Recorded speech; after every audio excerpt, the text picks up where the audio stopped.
Bio Bio Televisión, con el auspicio de Mundo Empresas, actualiza tu negocio con la conexión del futuro. Presenta Radiograma.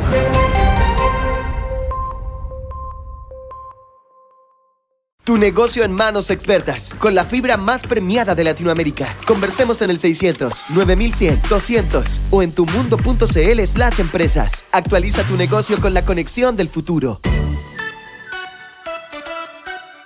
Información independiente. Opinión independiente.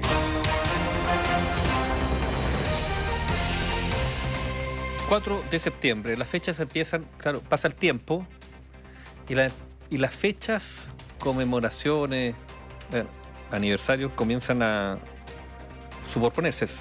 Y entonces, hoy día mientras algunos conmemoraban efectivamente lo que fue la elección de Salvador Allende, ¿no es cierto?, el 4 de septiembre, esa era la fecha de las elecciones antes de la dictadura. Bueno, algunos conmemoraban los 2 años del rechazo del proyecto constitucional de la Convención. Y por lo tanto uno tenía miradas cruzadas, digamos, o sentimientos cruzados respecto a una fecha que, claro, adicionó, digamos, a las conmemoraciones políticas lo que fue el rechazo al proyecto constitucional de la Convención, que tú reportaste entre otras cosas. Y estaba cada uno llevando agua a su molino, porque a diferencia quizás de lo que pasó el año pasado, estamos en campaña, estamos en periodo de campaña, elecciones que pueden traer muchísimas sorpresas. Después de hartos años con voto voluntario, van a ser las primeras municipales y elecciones de gobernador regional con voto obligatorio. Vamos a hacer una verdadera radiografía de cómo están las fuerzas políticas. Por ende, cada uno de los sectores, hablando de una conmemoración tan clave como tiene que ver con el tema constitucional, donde se rechaza un proyecto que tenía muchos aspectos relativos al programa de gobierno con el que llegó Gabriel Boric a la moneda. O sea, en este periodo de campaña, ¿se va a seguir abordando esos puntos que habían quedado quizás bajo la alfombra posterior al 4 de septiembre de 2022? ¿O todo se lo va a tomar la seguridad y estas ideas del Frente Amplio quedaron a un lado? Claro, lo primero hay que decir que la política en general no es muy novedosa. Por lo tanto, es evidente que en periodo de campaña todos van a tratar de sacarle lustre, digamos, a lo que les parece más conveniente para sus aspiraciones electorales. Ahora, dicho esto, las lecturas siguen siendo distintas. Y así como hay sectores del Frente Amplio que hablan de flujo y reflujo y que por lo tanto los principios o aspiraciones o guías programáticas del proyecto de la Convención Constitucional siguen vigentes y es cosa de tiempo o de adecuarlo a las circunstancias del momento, bueno, uno también podría decir que lo mismo podría haber ocurrido con lo que fue el proyecto del Consejo Constitucional de Derecho dominado por republicanos, que también terminó en fracaso.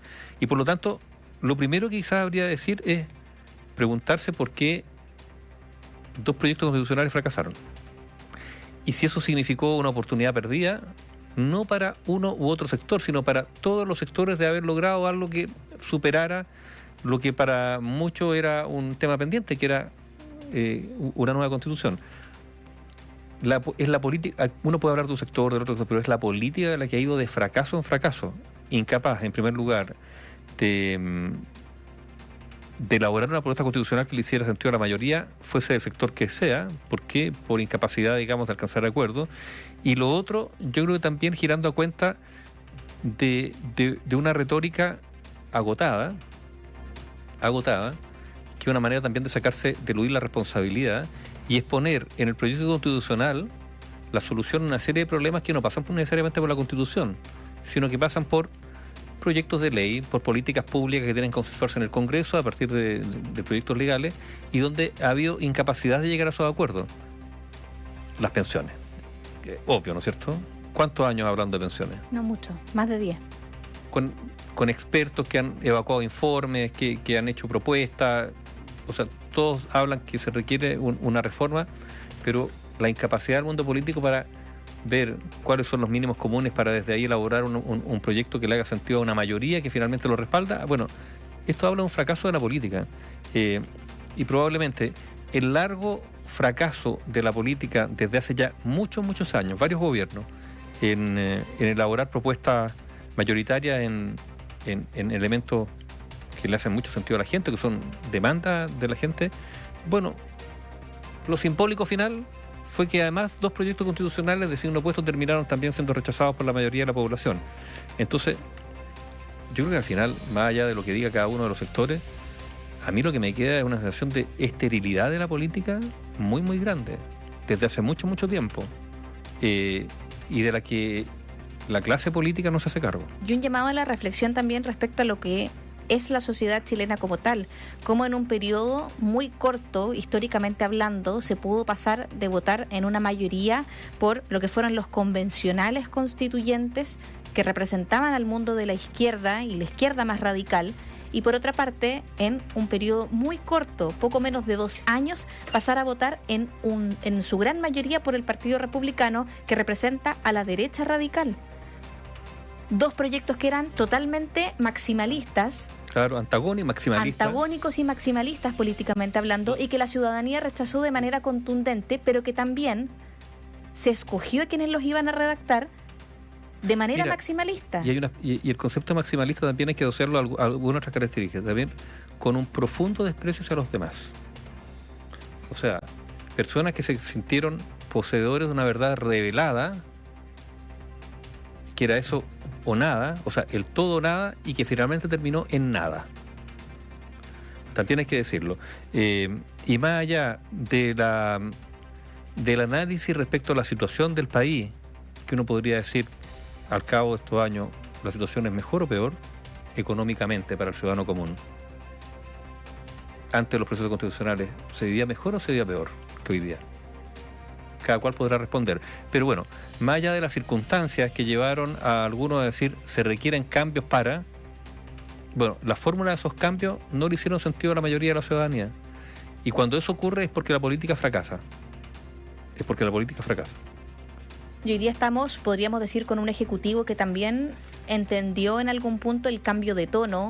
Es que fue un ejecutivo derrotado, sí, porque el proyecto de la convención era su proyecto. El ejecutivo estaba a la espera del proyecto del 4 de septiembre para ver cómo seguía esta hoja de ruta. Recordemos lo que dijo el exministro Giorgio Jackson, que en algún punto dependían del resultado del plebiscito de salida de la Convención Constitucional, y no recordemos que, o sea, hay que recordar que el 6 o 7 de septiembre del 2022 se realiza un cambio de gabinete del que sale un aspecto del comité político. Sale Isquiasiches, por ejemplo.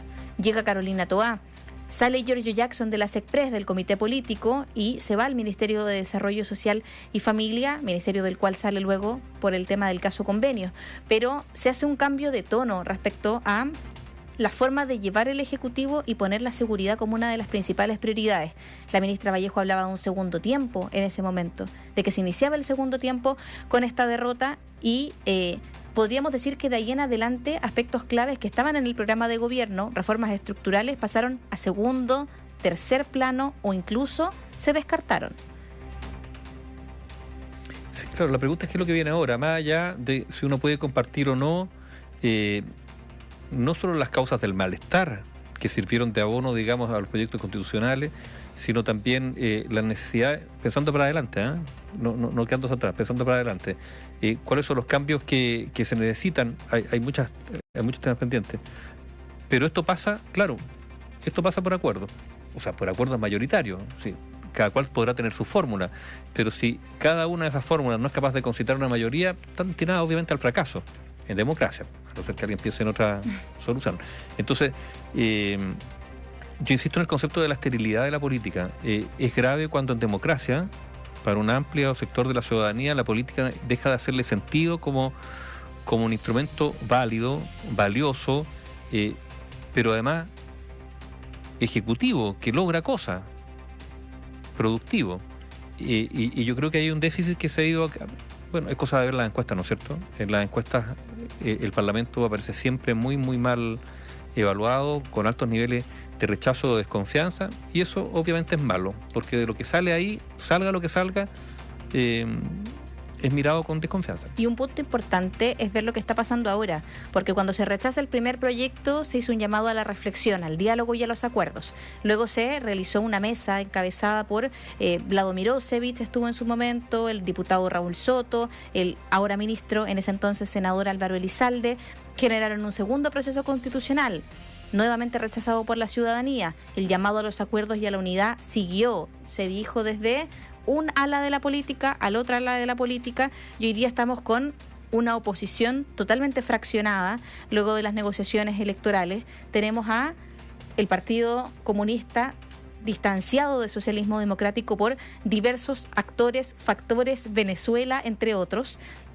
Por ende, esos llamados a los acuerdos, cuando se le dice a uno, cuando los padres le dicen a uno, no, a tropezones uno va aprendiendo, parece que acá tropezón 1, tropezón 2, tropezón 3 quizá, y todo sigue un poco igual, lo cual puede generar inquietud al ver que la clase política tiene como crisis y después... O sea, sube y rebota, digamos. Pero además, con una serie de otros factores, hoy día mucha expectación, por ejemplo, de lo que pueda surgir del celular de Luis Hermosilla, ¿no es cierto?